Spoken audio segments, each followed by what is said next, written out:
Your Honor, she's broke and confused. I've been handing her $700 a week just to keep her fed, and she still stands here acting innocent. The envelope was thicker than it should have been. I stood in my kitchen that Tuesday morning with a packet stamped "Statement Enclosed" in bold red letters. The return address was a P.O. box I didn't recognize. No company name, just a box number and a city I hadn't been to in years.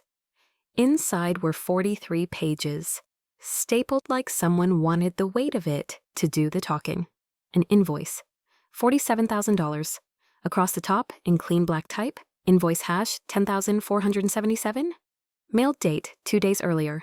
Due 10 days from the postmark. Under Remit 2, the payee line read a name that made my stomach go cold. My son's name, not a vendor's. The description wasn't subtle. Venue deposit, non-refundable. Catering adjustment, event coordination. Administrative fees, late cancellation, closeout charges. At the bottom, one sentence in smaller print. Failure to remit may result in further action to recover the balance. I hadn't hired a caterer, I hadn't reserved a venue, I hadn't signed a contract with anyone. And yet there it was, $47,000. Addressed to me like I'd agreed to something. I knew exactly what it was for. My son's 40th birthday party. The one he told me was too small to include me. 2 days after that, I saw the photos online anyway. A rented tent, a live band, an open bar, a caption that said, "Best night of my life." 50 smiling faces, not one place for me. I wasn't invited, but somehow I was being billed. If you've ever been called family only when someone needed your money, you know the feeling that moved through my chest next, quiet, hot, and very clear. I laid the invoice on the counter and smoothed the pages flat with both hands. Then I picked up my phone, because my son thought I'd be too ashamed to fight back. He thought I'd write a check to buy my way back into his life. And the first thing I noticed, before I even dialed, was the one detail on that invoice that proved he'd made a mistake. If you've ever been billed for love, stay with me. And if this hits too close to home, drop a comment, because shame grows best in silence. But before we continue, make sure you are subscribed to my channel and write in the comments, where are you watching this video from? We love knowing how far our stories are traveling. That invoice didn't appear out of nowhere. It was the end of 3 years where I was treated like a solution, not a person. An extra set of hands, an extra wallet, a quiet yes. It started small, small enough that I could excuse it. 3 years earlier, my son called me the Thursday before Mother's Day. I'd already bought a new dress, navy blue, simple, the kind you wear when you want to look like you're doing fine. "Mom, we're not going to make it this year," he said. "Work's crazy, you understand." I told him I did. I always did. The next day, I took the dress back. I still remembered the sound of the hanger sliding on the metal rack, and the receipt printer spitting out my return slip like it was nothing. Sunday night, I saw the photos. Same restaurant, same patio overlooking the river. Different table, my son smiling beside his wife and her mother. The caption read, "Celebrating the women who made me who I am."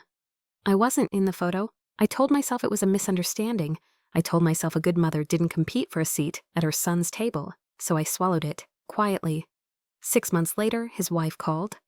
"I hate to ask," she said, already asking. "Could you help us just for a little bit? 5,000? The bank's being difficult. I'll pay you back." A few minutes later, she texted me a plan. Neat rows, dates, amounts, no signature, no agreement.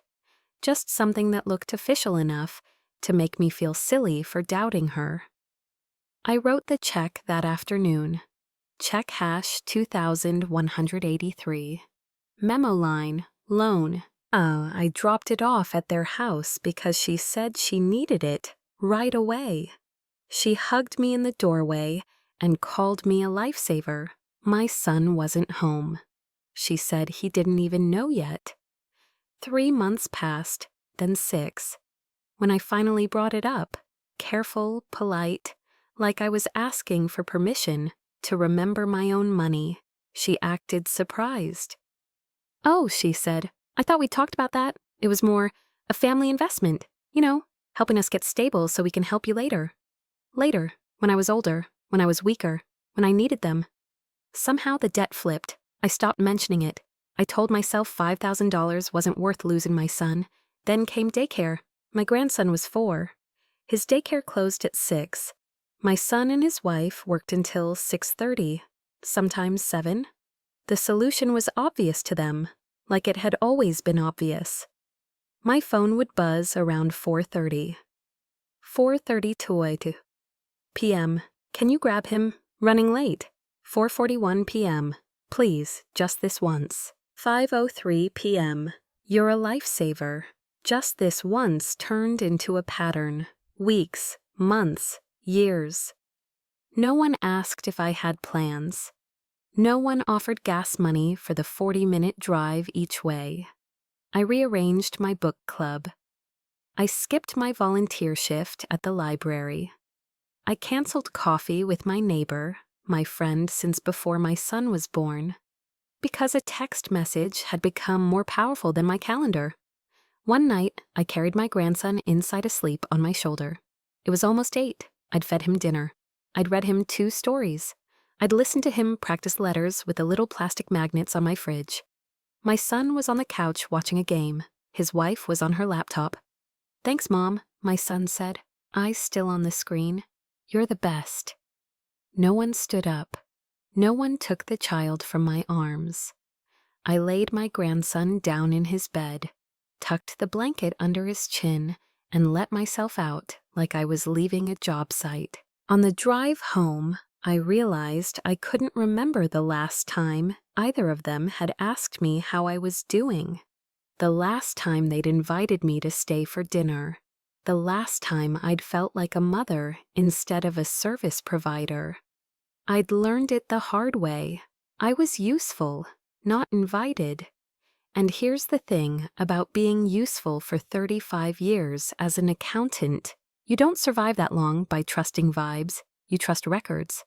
I kept a filing cabinet in my spare bedroom, 4 drawers, labeled, color-coded, the kind of system people tease you about until they need you to find something.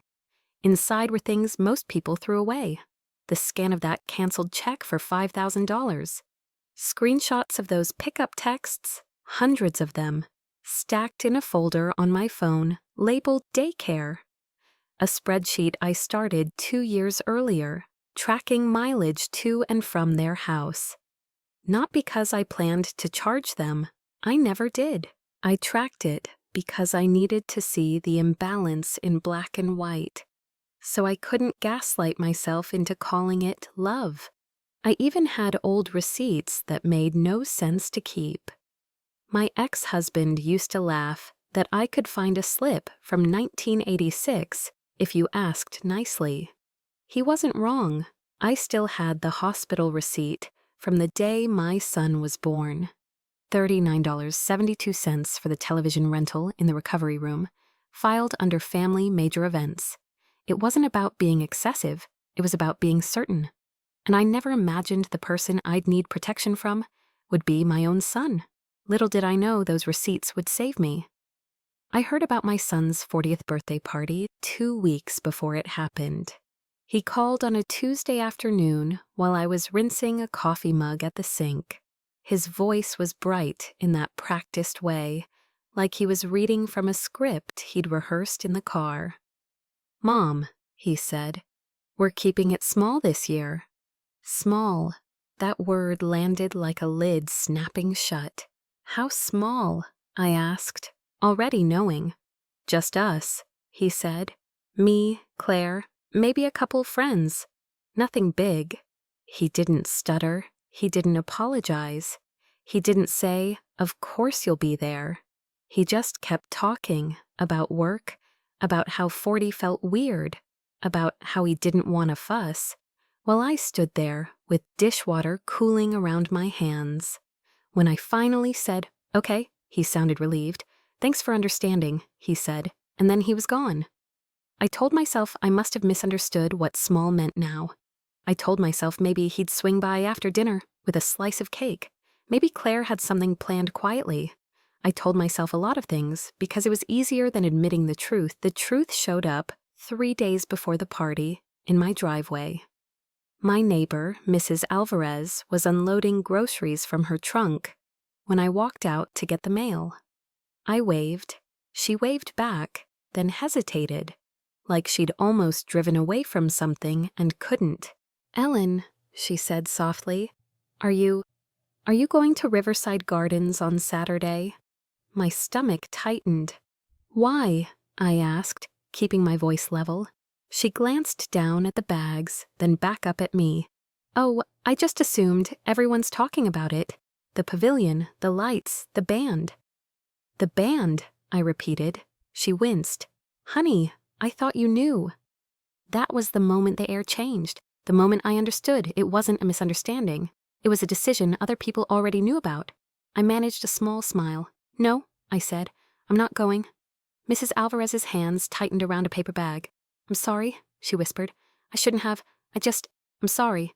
She didn't need to finish. The damage was already done. Saturday came anyway. That morning I went to the supermarket because routines don't stop just because your heart does. As I walked past the bakery, a tinny happy birthday played over the speakers. I stood there for a second too long, staring at the sheet cakes behind the glass, and felt ridiculous for almost hoping the song had nothing to do with him. In the parking lot, my phone buzzed. A notification, a photo upload, string lights, white linens, champagne flutes lined up like soldiers. Riverside Gardens, my son in the center laughing, one arm around Claire. I didn't scroll through all of them in the lot. I couldn't. I drove home with my hands tight on the wheel, and when I pulled into my driveway, I sat there a full minute on it, with the engine running, listening to it tick, trying to breathe like a normal person. 3 days later, the thick envelope arrived. Not a card, not a slice of cake, not even a late, awkward text. An envelope stamped in red, statement enclosed. Inside were pages, too many pages, stapled at the corner like someone had tried to make something cruel look official. Services rendered and reimbursement due. Total $47,000. Due in 10 days. The line items were almost comical if I hadn't been the punchline. Venue deposit, $18,500. Catering adjustments, $12,000. Event coordination, $6,800. Administrative fees, $7,200. Late cancellation charges, $2,500. And tucked in the middle like a dare, emotional distress compensation, emotional distress. I set the papers down on my kitchen table and stared at that phrase until the letters stopped looking like English. Then I picked up my phone and called my son. He answered on the 3rd ring. "Hi, Mom," he said, as if nothing in the world had changed. "I got something in the mail," I said. A pause. Not surprise, just calculation. "The invoice," he said. My throat went tight, but my voice stayed calm. "You sent me a bill for your birthday party." "You weren't there," he said. "I wasn't invited." "You didn't deserve to be," he snapped, and then his tone went colder, like he'd found the sentence he wanted. "You've made everything about you for years." I could hear people in the background, silverware clinking, a TV murmuring. He wasn't alone. He was comfortable. "I didn't sign anything," I said. "I didn't authorize any of this." "You always have money," he said. "You always do. And you always act like helping is a hardship."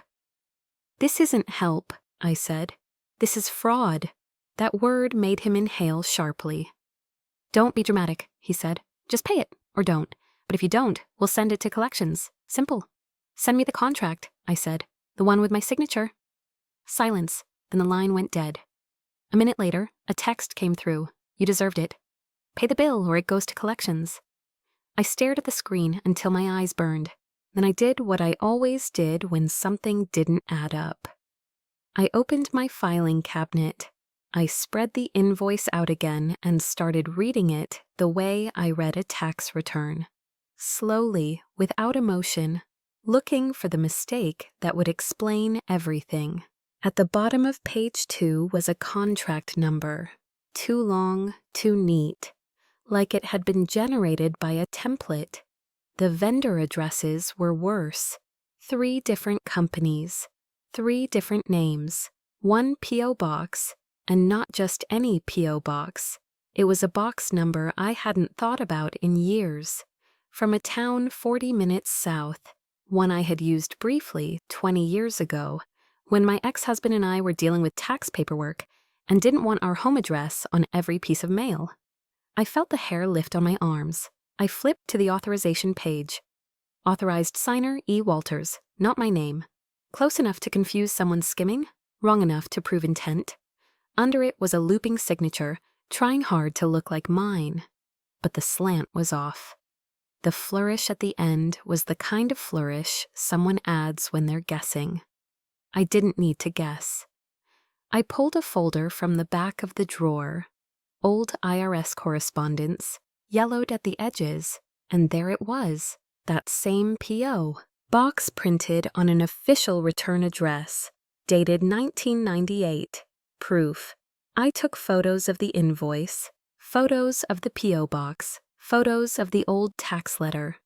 Then my phone buzzed again, late that night, 11:47 p.m. And this time it wasn't my son. It was a credit monitoring alert. New inquiry. Collections amount, $47,000. My chest tightened for a split second, then something steadier moved in. Because now, I wasn't just a mother with a broken heart. I was a woman with documents. And whoever had signed for me had no idea how many originals I kept. The attorney's office smelled like old paper and lemon furniture polish. I'd found her through the State Bar Association website, elder law, estate planning, financial exploitation. Her name was Margaret Chen, and her reviews mentioned the word thorough more than once. I liked thorough. She was younger than I expected, maybe 50, with reading glasses on a chain and a desk stacked with manila folders. "Tell me what happened," she said. I didn't cry. I didn't start with feelings. I started with facts. I told her about the invoice, the $47,000. The itemized charges that didn't match reality. The P.O. box addresses. The authorized signer line and the date they claimed I'd agreed to anything. I told her about the collections agency, the credit alert, the letter threatening to report within 30 days. Then I opened my purse and pulled out a folder. Inside were printed copies of everything: the invoice, the collections letter, screenshots of the Facebook photos, the case number, a printout of Riverside Gardens pricing. Margaret put on her glasses and started reading. She turned pages. Circled things with a pencil, wrote notes in the margin. Finally, she looked up. "Do you have a copy of the original contract?" she asked. "I never signed one," I said. "But they're saying you did." "Yes." She tapped her pencil on the desk once. "And how many days until that invoice is due?" I swallowed. 7. Her eyes didn't soften, but her voice did. Kind, firm. "Mrs. Last Name, what you're describing isn't a family dispute." She leaned forward. "It's fraud." The word hung there. Fraud. She slid the invoice back toward me and pointed with her pencil. "We treat it like fraud. That means we don't argue feelings, we argue paper." And she started listing what she needed, short, practical. "First, we dispute with the collector in writing, certified mail. We demand validation, original signed contract, full itemized payment history, and proof they have the right party." I nodded. "Second, we file disputes with the credit bureaus. We attach your evidence, not a story." Third, I draft a demand letter and a cease and desist to your son and daughter-in-law, not because we expect kindness, because we want a record. She paused, then added, "And I want signature samples. Anything with your real signature. Old checks, your bank signature card, even notarized documents if you have them.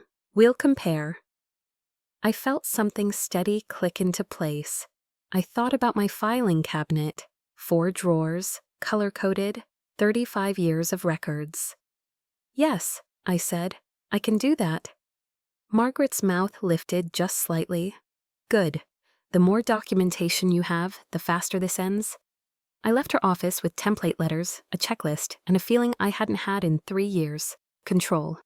The next morning, I went to my bank. I walked in at 9:03 a.m. and asked to speak with someone in fraud prevention.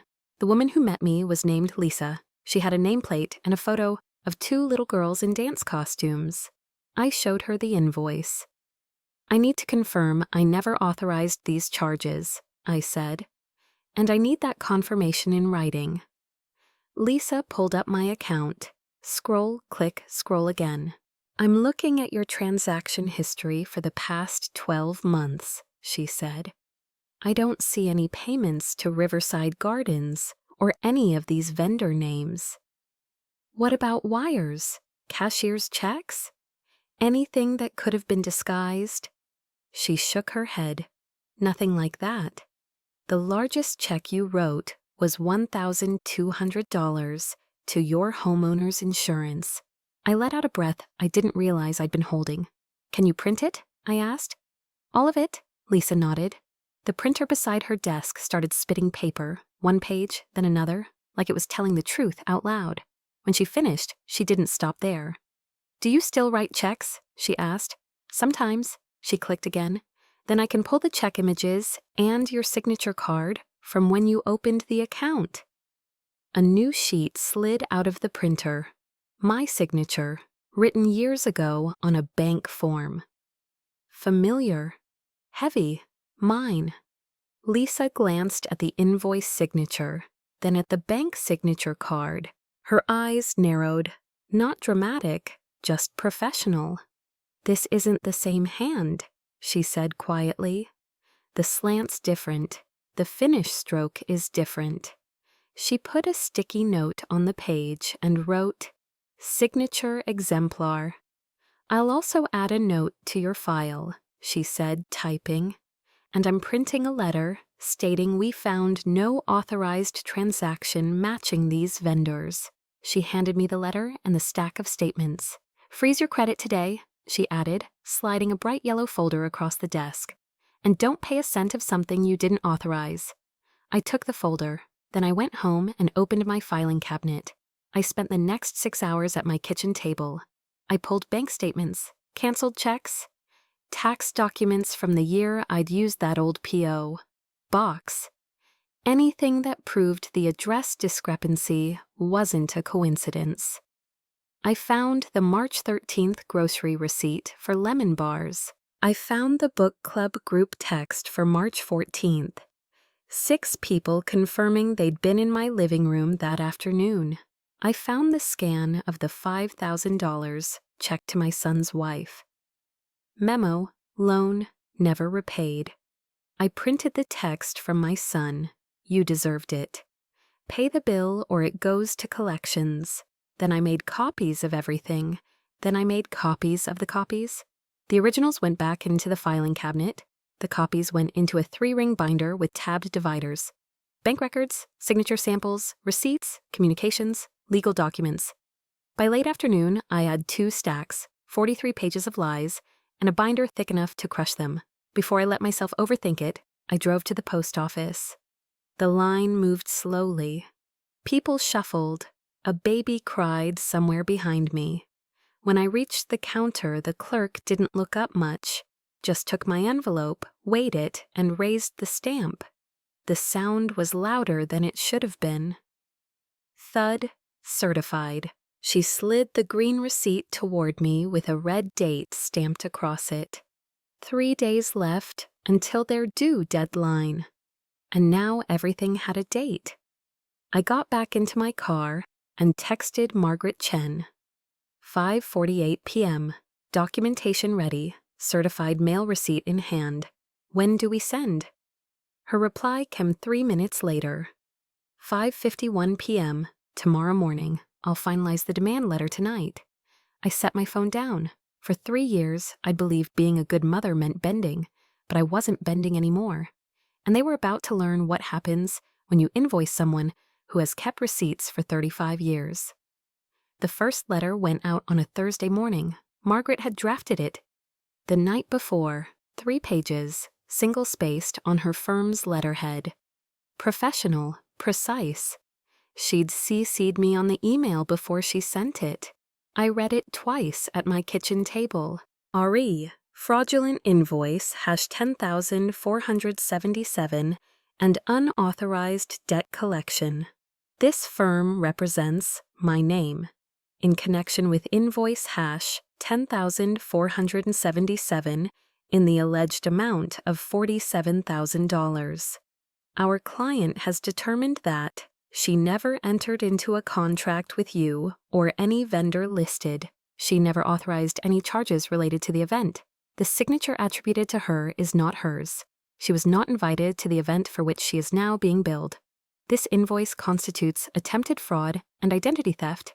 Your submission of this debt to Apex Recovery Solutions, case R40127, violates multiple consumer protection statutes. Cease and desist. Withdraw invoice #10,477 and all related charges. Cease all contact with our client regarding this matter. Instruct Apex Recovery Solutions to remove this item from credit report. Failure to comply within 10 business days will result in formal complaints to the State Attorney General's Office, the Federal Trade Commission, and local law enforcement. We have documentation proving our client's innocence and your liability. Do not test this. Margaret sent the letter via certified mail. Signature required. I got the tracking number. 9,274, 8,901.23, 45, 6,789, 0123. 2 days later, the status updated. Delivered. Signed by daughter-in-law's first name. Then I waited. The response came faster than I expected. 3 days after the letter was delivered, my phone rang. Unknown number. I didn't answer. 30 seconds later, a voicemail. It was my son. His voice was tight, clipped, the kind of controlled anger that people use when they're trying not to yell, but want you to know they're furious. Mom, what the hell is this? A lawyer? You sent us a letter from a lawyer? Over a misunderstanding. He paused. I could hear him breathing. You know what? Fine. You want to make this ugly? We'll make it ugly. You owed us that money. You've been living off us for years. Babysitting, family dinners, being part of our lives. That has value. We're just asking you to pay your share. Another pause. If you don't drop this, you're not going to see grandson again. I mean it. You think a lawyer scares us? Try explaining to a judge why you're alienating your own family. The voicemail ended. I saved it. Then I opened a new note on my phone and typed, voicemail received, date time, threat, no contact with grandson, claim I owed money for being part of their lives. No mention of apology, no acknowledgement of forged signature. I sent a screenshot of my notes to Margaret. Her reply came back in under a minute. Perfect. Keep everything. 2 days later, a text message from my daughter-in-law. 11:32. I can't believe you're doing this to us. We're family. Family doesn't hire lawyers over money. 11:34 a.m. You've always been difficult. This is exactly why we didn't invite you to the party. 11:36 a.m. We needed help and you refused. So yes, we sent you a bill. That's what you do when someone doesn't hold up their end. 11:39 a.m. If you don't pay, we're going to sue. We have proof you agreed to cover costs. I stared at the screen for a long moment. Every instinct in me wanted to defend myself, to explain, to bargain. Instead, I did what Margaret had told me to do. I replied once. 11:41 a.m. Show me the contract I signed. Then I didn't type anything else. I took screenshots, time-stamped clear, and forwarded them to Margaret with a single line. More evidence. What my daughter-in-law didn't know was that every word they sent me was digging the hole deeper. We have proof you agreed to cover costs, proof they didn't have, proof that didn't exist, and now they'd put it in writing. The next move came from the collections agency. A week after Margaret's letter went out, I received a thick envelope from Apex Recovery Solutions. Inside was the debt validation letter I'd requested. The cover letter was 2 pages, boilerplate language. In response to your request for debt validation, attached were 12 pages of documentation. I spread them out on my kitchen table. The first page was a copy of the invoice, the same one I'd already seen. The second page was a photocopy of a document titled Event Services Agreement. I leaned closer. The signature at the bottom was supposed to be mine. It wasn't. The handwriting was too smooth, too confident. My signature had a slight upward tilt at the end, a habit from years of signing checks quickly. This one was level, deliberate. Someone had tried to copy it, but they'd done it slowly, carefully, and that made it wrong. I pulled out my phone and took a photo. Then I opened my filing cabinet and found 3 documents I'd signed in the past year. My tax return, a bank authorization form, and a birthday card I'd saved from my book club. I laid them side by side with a fake signature. The differences were obvious. My M always looped at the top. The fake one didn't. My last name had a small flourish at the end, a muscle memory from decades of signing things in a hurry. The fake one ended abruptly, like someone had traced it, and stopped too soon. I took more photos, close-ups, side-by-side comparisons. Then I kept reading. The third page listed vendor payments. Riverside Gardens, $18,500. Payment method, wire transfer from account ending in 7,743.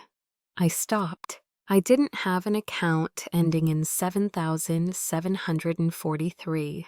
My checking account ended in 4,892. My savings account ended in 3,201. Whoever had paid the venue, it wasn't me. I flipped through the rest of the pages. Every single vendor payment listed an account number I didn't recognize. Not one of them matched my bank records. I sat back in my chair. They'd sent me proof that someone else had paid for the party. Proof that I'd never authorized anything. Proof that the entire invoice was a fabrication designed to recoup money they'd already spent, by billing me for it after the fact. I picked up my phone and called Margaret. She answered on the second ring. "I got the validation letter," I said. "And they sent me proof that I didn't do it." There was a pause. Then Margaret laughed, short, sharp, disbelieving. "You're kidding. The account numbers don't match. The signature doesn't match. Everything in this packet proves the debt isn't mine." "Forward it to me," she said. "All of it." I spent the next hour scanning every page. I sent them as a single PDF, 18 pages long, with a subject line that said, "Their evidence." Margaret's response came 20 minutes later. "This is gold. We're filing for mediation. I want this in front of a third party. Let them try to defend this under oath." I closed my laptop. For the first time in weeks, I felt something other than anger or fear. I felt clarity. That night, my phone buzzed again. Another voicemail. My son. This time, his voice was different, quieter, almost pleading. "Mom, come on. This has gone too far. Can we talk? Without the lawyers? I'm sure we can work this out." I saved the voicemail. I didn't call back. Because I knew what work this out meant. It meant drop the complaint, forget the invoice, pretend this never happened. It meant let us win. But I wasn't pretending anymore. And I wasn't letting anyone win by making me lose. The mediation was scheduled for a Tuesday morning at 10.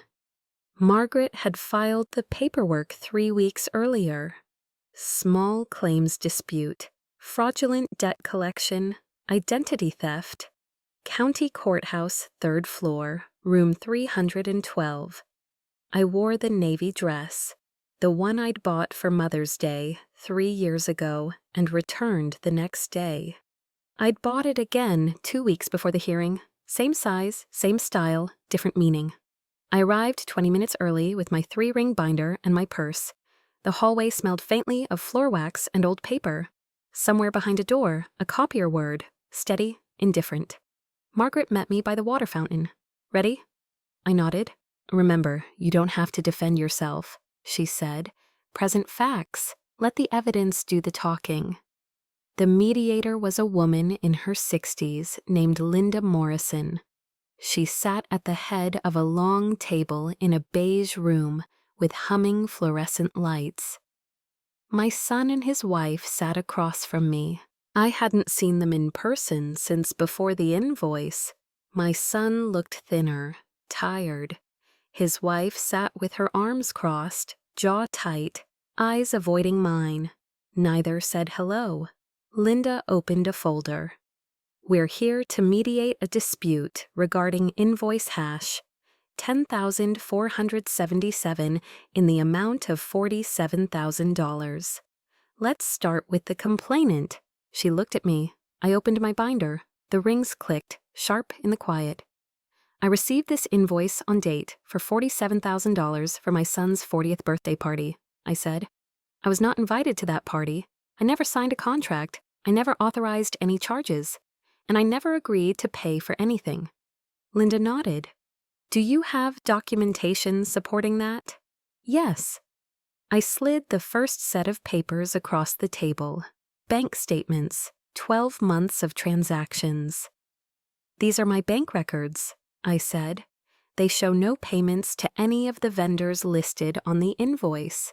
No wire transfers. No checks written to Riverside Gardens, Elite Event Coordination, or any of these vendor names. Linda picked up the pages and scanned them. I continued. The invoice claims I signed an agreement on March 14th. I have a grocery receipt from March 13th and a group text thread confirming that my book club met at my house on the 14th. 6 witnesses. I was home that entire day. I slid the next set of papers across. The receipt, screenshots of the text thread, names and phone numbers of every person in my book club. I also requested a debt validation letter from the collections agency, I said. They sent me documentation. The signature on the contract they provided does not match my signature. I pulled out 3 documents I'd signed in the past year and placed them next to the photocopy of the signature. My signature loops at the top of the M. The fake one doesn't. My last name has a flourish at the end. The fake one stops short. Linda leaned forward and studied the signatures. She didn't say anything. She didn't have to. The difference was obvious. There's one more thing, I said. The debt validation packet lists account numbers for the vendor payments. None of them are mine. My checking account ends in 4,892.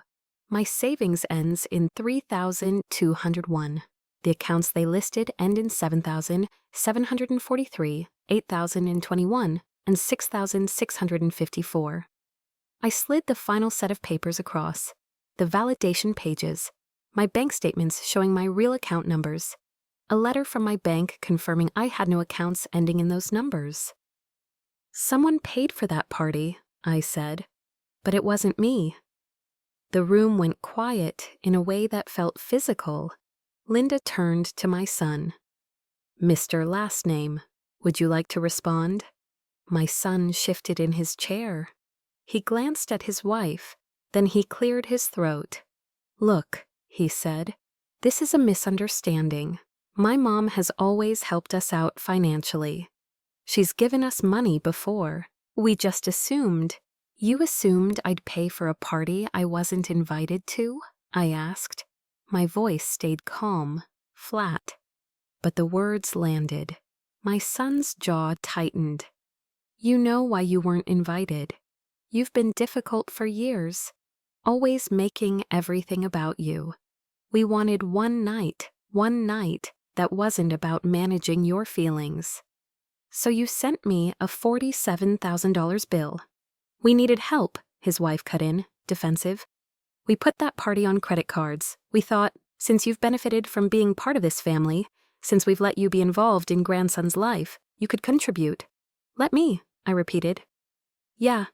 I looked at her for a long moment. I picked him up from daycare 4 days a week for 2 years, I said. I drove 40 minutes each way. I fed him dinner. I rearranged my life around your schedules. She opened her mouth, but I didn't raise my voice. I just kept going. You texted me 417 times asking for help. I have every message. Not once did you offer gas money. Not once did you ask if I had plans. You called me a lifesaver. You called me the best, but you didn't invite me to the party. Linda turned to my daughter-in-law. Mrs. last name, do you have documentation showing Mrs. my name agreed to pay for these expenses? My daughter-in-law hesitated. We discussed it as a family. Do you have that in writing, email, text, signed agreement? Linda asked. No, but... Then show me the contract she signed, Linda said, tapping the papers in front of her. Not a photocopy with a mismatched signature, an actual agreement, and proof these payments came from her accounts. My daughter-in-law's eyes flicked to my son. Nothing came out of her mouth.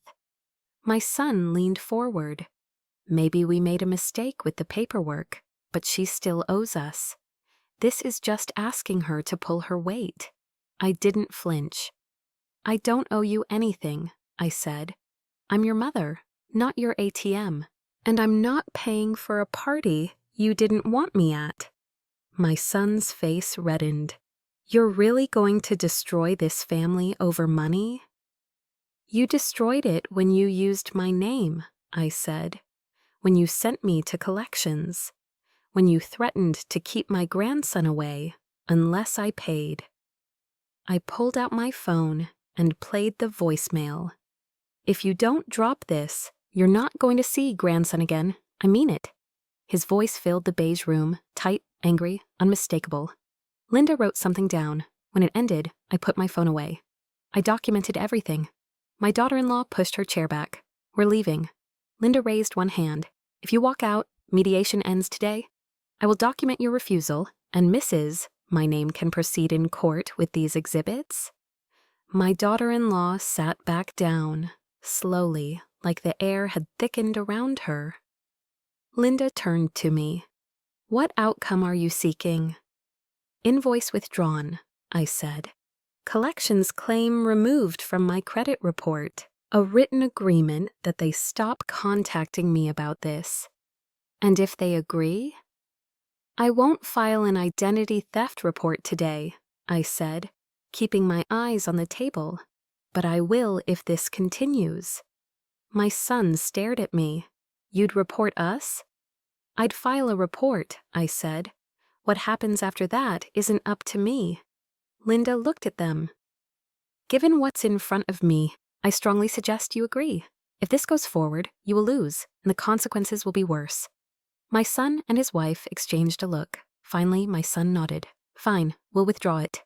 Linda slid a form across the table. Sign here, both of you. They signed. I watched the pen move, watched my son's hand shake. Linda made copies, then closed her folder with a quiet, final thud. This invoice is withdrawn, she said. The debt claim must be removed. This matter is closed. I stood. I gathered my binder and purse.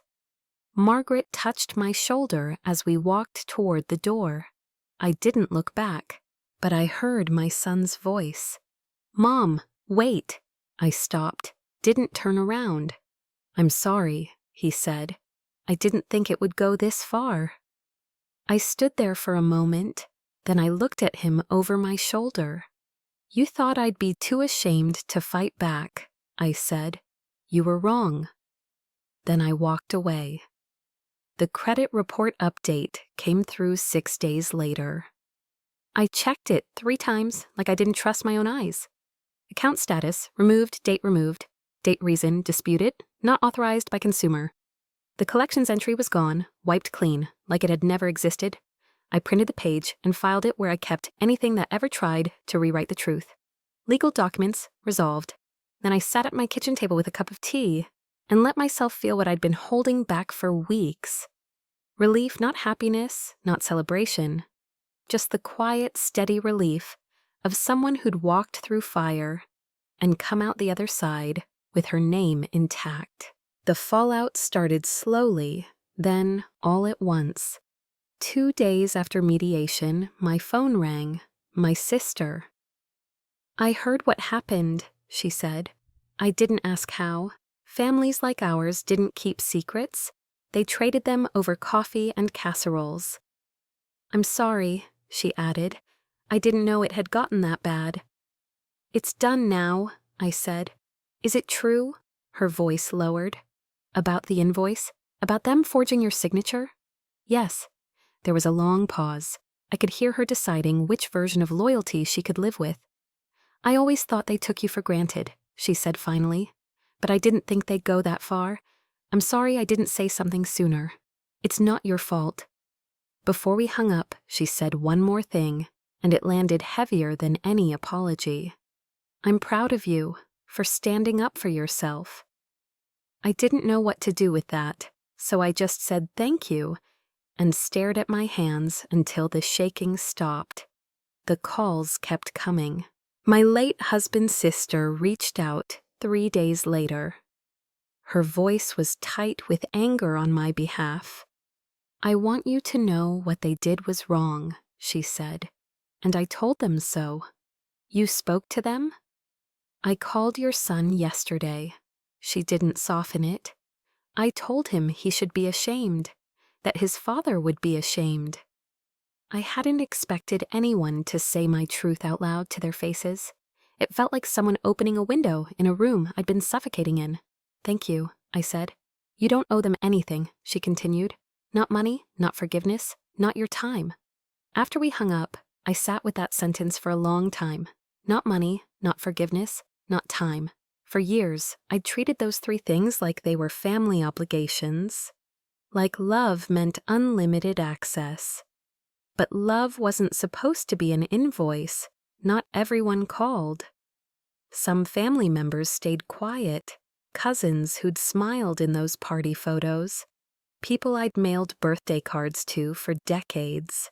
People who'd eaten at my table and borrowed my folding chairs. I didn't chase them. I didn't send messages asking where they stood. Silence was its own kind of answer. And strangely, it didn't sting the way it would have a year ago. I'd stopped waiting for people to prove they cared. I knew what I'd lived. I knew what I'd documented. That was enough. Word spread anyway. I learned it in pieces, always secondhand, always from someone who wanted to sound neutral while still giving me the headline. A neighbor from church told me, "I heard there was a situation at the courthouse." A distant aunt asked too brightly, "So you're doing okay now?" Then my sister said something that made it click into place. "The invitations stopped," she told me one night. "The ones they used to get, the dinners, the weekend things." I didn't ask how she knew. I just listened. She hesitated, then added, "And your daughter-in-law's mother, she's been quieter. Apparently, she's not helping them the way she used to." I pictured the way my daughter-in-law's family always showed up in those photos, the way they'd clapped the loudest, the way they'd posted captions about loyalty. Loyalty is easy when you think you're winning. It gets harder when the paperwork shows you're standing next to fraud. I made changes. I blocked my son's number first, then my daughter-in-law's, not out of spite, out of physiology. Every time my phone lit up with their names, my chest tightened. My hands went cold. My body reacted like it was bracing for another envelope, so I removed the option. Then I did the practical thing I should have done the first time they treated me like an asset instead of a person. I updated the beneficiaries on my accounts. My son had been listed on my savings, my retirement fund, my life insurance. Standard paperwork, the kind you fill out believing family is a safe default. But trust wasn't automatic just because someone shared my blood. I changed the beneficiaries to my sister, to a scholarship fund at the library, to places and people that had shown up without a price tag attached. I didn't announce it. I didn't warn him. I just signed the forms the way I'd signed 1,000 others in my life, calmly, deliberately, and with my eyes open. I also changed the locks, not the deadbolts on my doors. I still lived in the same house, same kitchen, same spare bedroom with the filing cabinet. But the locks that mattered, those changed. I stopped answering calls from numbers I didn't recognize. I stopped saying yes just to keep the peace. I stopped apologizing for taking up space in my own life. It felt strange at first, like wearing a coat that didn't belong to me. But over days, then weeks, it started to fit. I started to fit again. 3 weeks after mediation, a card arrived in the mail. The return address was my daughter-in-law's sister, the event coordinator from the invoice. I almost threw it away without opening it. Almost decided I didn't need another voice trying to rearrange reality. But curiosity won. Inside was a short, careful note. Mrs. last name, I didn't know they were going to do what they did. I didn't know about the invoice or the signature until after. I'm sorry, you didn't deserve that. Name. I read it twice, then I folded it and put it in a drawer. I didn't respond. I didn't know if she was being honest or simply trying to step away from the blast radius. Either way, it didn't change what mattered. The weight wasn't mine anymore. The hardest part was my grandson. I hadn't seen him since the invoice arrived. No daycare pickups, no stories, no small hand in mine. As we crossed the parking lot, I missed him in quiet moments. When I passed the cereal aisle, when I saw a tiny pair of sneakers in a neighbor's yard, when I heard children laughing outside my window. But I couldn't fix this by pretending everything was fine. That was what they'd counted on, that I'd cave, that my love for my grandson would override my need for dignity. Love shouldn't cost you yourself, so I waited. And 6 weeks after mediation, when I went out to get my mail, I saw a plain white envelope mixed in with the flyers. No return address, just shaky handwriting across the front. My name, and beneath it, one word that made my throat close: Grandma. I stood there at a mailbox with that envelope in my hand, feeling the old reflex, rush to soothe, rush to fix, try to wake up inside me. I didn't open it yet. I just held it. And I breathed. Because whatever was inside, I was going to handle it the same way I handled everything else now, with my feet planted and my boundaries intact. 3 months passed. I didn't mark them on a calendar. I just lived them. Book club met every other Thursday. We read a mystery about a woman who solved her husband's death by following paper trails. Someone joked it sounded familiar.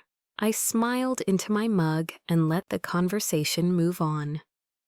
On Tuesday mornings, I volunteered at the library, shelving returns, helping someone find large print editions, sitting at the reference desk while the copier hummed. It was quiet work, predictable. No one asked for more than I'd agreed to give. On Wednesdays, I had coffee with my neighbor, the same friend I used to cancel on because my phone would buzz with daycare texts. She didn't ask why I'd stopped mentioning my son. She just poured coffee and told me about her garden like it mattered. Normal things, small things, mine. I didn't fantasize about revenge. I didn't hunt for updates or rehearse speeches in the shower. I just stopped. I'd already gotten what I needed: my money, my credit, my dignity. The rest was theirs to carry. One Saturday at the farmer's market, I saw them. My son and his wife stood near the pumpkins. My grandson held a small one in both arms like it was treasure. They didn't see me. For a moment, I just watched, tomatoes in my hand, the smell of cider and damp leaves in the air. Then I turned and walked the other way, not hiding, choosing. 2 weeks later, an envelope arrived with my grandson's handwriting on the front. The letters were wobbly, careful. Inside was a birthday card for me. Crayons, stickers, a crooked heart. There was also one line written in adult ink at the bottom. Call us. Let's move on. I sat at my kitchen table and let my throat tighten. Then I opened my drawer, pulled out a pen, and wrote back on a plain note card. Sweetheart, thank you for the card. I love you. I'm always your grandma. Grown-up problems stay with grown-ups. I won't talk about money or blame. When your parents are ready to apologize honestly, they can contact my attorney. I addressed the envelope. I added a book of dinosaur stickers. I sealed it with steady hands. Boundaries, not bridges. That night, I sat on my porch with tea and watched the sun go down. The air smelled like October. My filing cabinet was inside, full of papers that had saved me, but for the first time in weeks, I wasn't thinking about documents. I was simply home. 6 months later, I still kept the collections letter. Not the invoice, I shredded that. But I kept the page with the case number and the 30-day warning, because it reminded me of something important I didn't pay. I didn't apologize for a debt that wasn't mine. I didn't let shame do their work for them. People asked if I missed my son. I missed who I thought he was. I didn't miss being treated like an ATM with a heartbeat. That thick envelope was supposed to make me fold. 43 pages, one number, and a threat. But I fought back with receipts, with bank records, with the truth.